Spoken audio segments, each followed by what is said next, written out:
Recently SEBI ने सारे mutual funds को रिटर्न्स के साथ साथ इंफॉर्मेशन रेशियो को भी डिस्क्लोज करने को कहा है।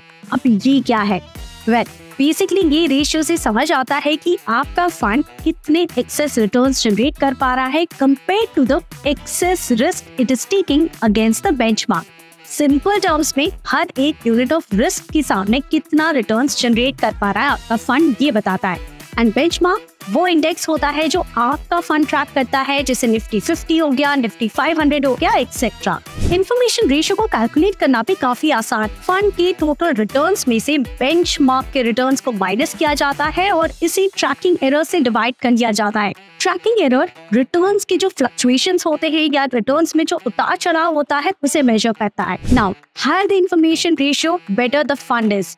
ये बताता है कि हर यूनिट पे हायर रिस्क लेके आपका फंड कितनी हाई रिटर्न्स जनरेट कर पा रहा है। अब सेबी ने म्यूचुअल फंड कंपनीज को ये इन्फॉर्मेशन रेशियो डिस्क्लोज करने को क्यों कहा है? वो इसलिए क्योंकि जब भी कोई इन्वेस्टर म्यूचुअल फंड बाय कर रहा हो तो उन्हें फंड के रिटर्न्स के साथ साथ फंड से जुड़े रिस्क को भी समझना जरूरी है। सिर्फ रिटर्न्स के बेसिस पे इन्वेस्ट करना सही ऑप्शन नहीं है। आप म्यूचुअल फंड्स बाय करते समय किस इन्फॉर्मेशन को चेक करते हैं, हमें कमेंट सेक्शन में जरूर बताइए। एंड इस तरह की और वीडियोस देखने के लिए do subscribe to Kotak securities YouTube channel and follow us on all the other platforms.